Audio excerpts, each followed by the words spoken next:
hi friends welcome to रेन्ना समयल इनके என்ன சமையல் பார்க்க போறோம்னா சுவையான நாட்டு கத்திரிக்காய் கிரேவி தான் பார்க்க போறோம் சப்பாத்தி ரச சாதம் சாம்பார் சாதத்துக்கெல்லாம் ரொம்ப சுவையா இருக்கும் எளிமையான முறையில செய்யக்கூடிய இந்த கத்திரிக்காய் கிரேவியை ரொம்ப சுவையா எப்படி செய்யறதுன்னு வாங்க பார்த்தறலாம்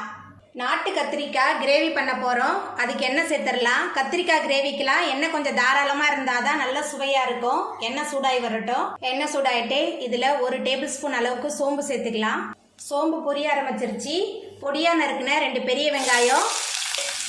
2 தக்காளி பழம் கூடவே 3 பச்சை மிளகாய் கொஞ்சமா கருவேப்பிலை எல்லாத்தையும் சேர்த்துட்டு நல்லா வதக்கிடலாம் வெங்காயம் தக்காளி எல்லாம் நல்லா வதங்கி வரணும் அப்பதான் இந்த நாட்டு கத்திரிக்காய் கிரேவி நல்ல சுவையா இருக்கும் சப்பாத்தி ரச சாதம் சாம்பார் சாதம் எல்லாத்துக்கூடயுமே தொட்டு சாப்பிட்றதுக்கு ரொம்ப சுவையா இருக்கும் நல்லா வதக்கிடலாம்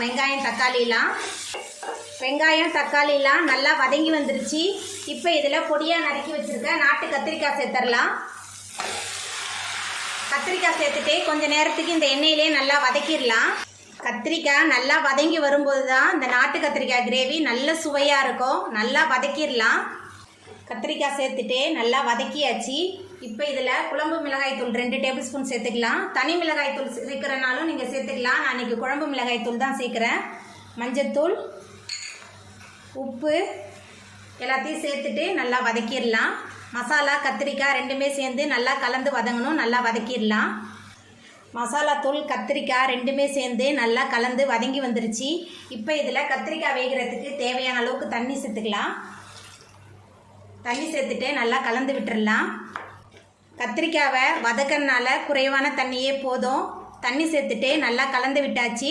இப்போ ஒரு மூடி போட்டு வேக வச்சிடலாம் கத்திரிக்காய் நல்லா வெந்து எண்ணெய் பிரிஞ்சு வரட்டும் அது வரைக்கும் நல்லா வேகட்டும்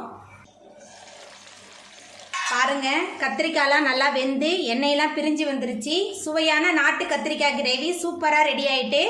இப்போ நம்ம அடுப்பு ஆஃப் பண்ணிடலாம் அவ்வளோதாங்க ரொம்ப சுவையான நாட்டு கத்திரிக்காய் கிரேவி சூப்பராக ரெடி ஆகிட்டு